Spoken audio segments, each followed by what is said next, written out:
Hi, I'm Stephanie West, and today Jane and I are representing the Plein Air Painters of New Mexico. If you want to visit the website, it's an acronym, the initials PAPNM.org. We have a board of directors. We've been in existence officially how many years? Since 2007. But if we go even further back, 1847. Let me check my notes. 1849, sorry to be exact. 1849, if we go back. So we are carrying the lineage of plein air, and what that means, it's a French term for painting out just in the plein air. So today we dressed for you to show you what it's like to be outdoors, and this is the largest hat I've ever had, and I am so grateful. And that it has holes here for the surviving heat. And Jean, in winter, do you wear also this hat or a different kind of hat? I've got it. I should wear this hat. Because it's the shade that's really essential. Right. So we've dressed in full regalia for you. Old clothes that can be painted on. Splattered on, so you can see what it is that we do. We're very much a social group with social distancing combination. And we have all kinds of members. How many to be exact, Jane? It is closing in on 500 members. We're 450, I believe, or real close to that.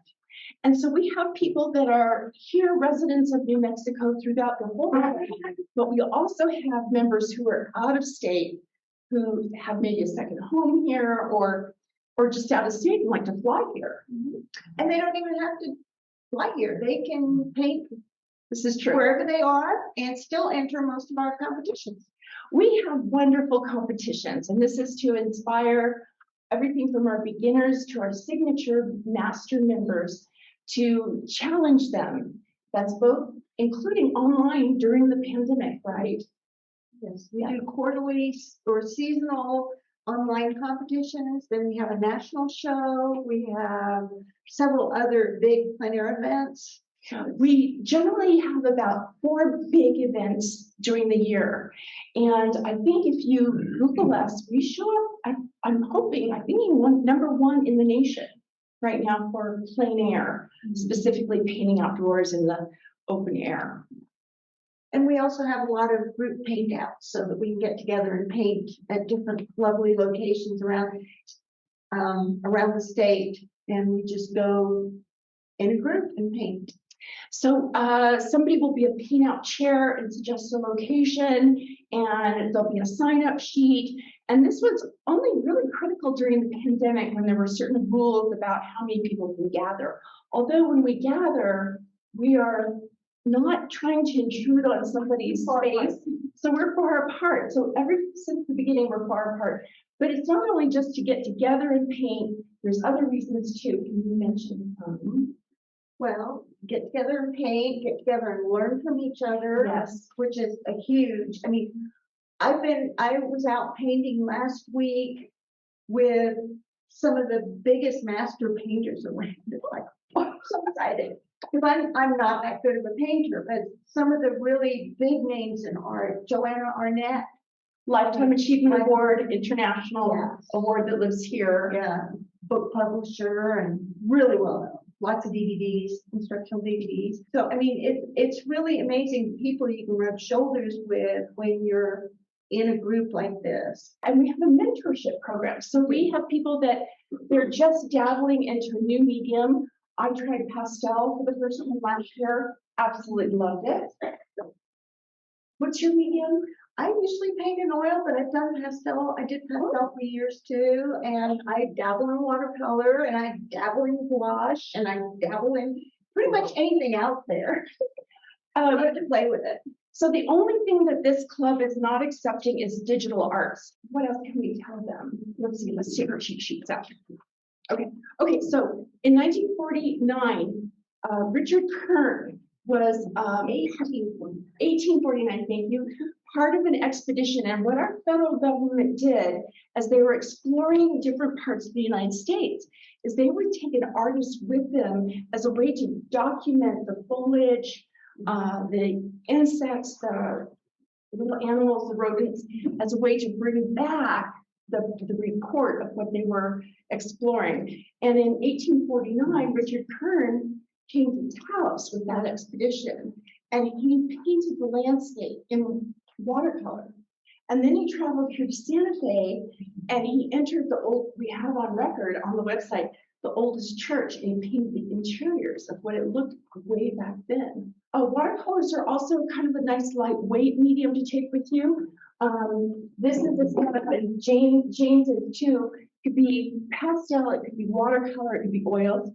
Because watercolors are a little bit lighter, it doesn't require a whole lot of equipment, but you can kind of see what we have here. Both of us use a tripod. Oh, I'm taking my water, pardon me.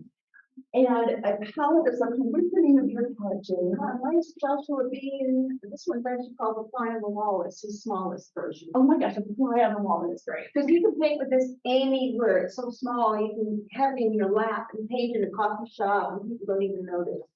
That's right, because we have a lot of guest lectures, and I think one of them was how to paint while traveling, how to go into Europe, and that would be a great palette to take with me. I can put this all in one backpack and put it on my back and ride my bicycle to paint out, so I don't even have to drive. So we're not always outdoors. We do have a lot of artists who do what's called studio painting, so indoors. And this year, Michelle Byrne introduced a bunch of us to painting in your car. So we have a car easel that sit right on the steering wheel. So if the weather's crazy, you can be in the comfort of your car with the heater on, and you're painting from life, which is perfect. Oh, we have pods. We have little pop out. It's what people use to watch sporting events, but you climb inside and they're clear and they pop up and you can see out. So rain or shine, we can be out and about. After 1849, only 40 years later, and this is significant, we got the Tau 6. And the reason, does anybody know about why we got the Tau 6, why that's a significant group? So two artists who had seen these pictures from Richard Kern were very interested in coming to Taos. And that was the time that the French developed the first tube paints. So that made it possible to travel. But these two artists came from Europe because it was possible with tubed paint. And from there, it became the Taos 6, and then it became the Taos 10, and then it migrated to Santa Fe, and we have the Santa Fe 11 and 12. So that's kind of where the lineage, it started catching on because of the efficiency of being able to have those tubes. And so then we have, to today, the organization, which was inspired in part because the internet. First website in 2007. And that's when the group became just more structured and organized, rules and regs and board of directors. Since then, there's been several kind of overhauls. And we calculate now that we're doing an overhaul every 3 years, and which is the term for the board of directors. You get voted in by the membership, and then you have 3 years for beginners or people who like to paint or would like to try to paint You get hobnob with all the other more established painters. hobnob. Yeah. There is a mentorship program that we just established that will help people bring them along.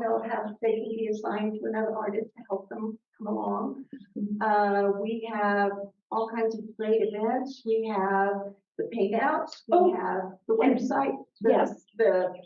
It's every member gets basically their own little web page where they can have up to 6 images and links to their own bio if they have one, and then to their bio and all the information. So it gives them kind of a free website that's connected to a website that a lot of people go to. Our contests have prizes, which is a really nice benefit, I think. Nice price. To enter these, you must be a member, and membership is how much? $40 a year. Renewal is whenever you join. It's a year after you join. It's a fun group to get into, and I highly recommend it. Thank you so much for having us.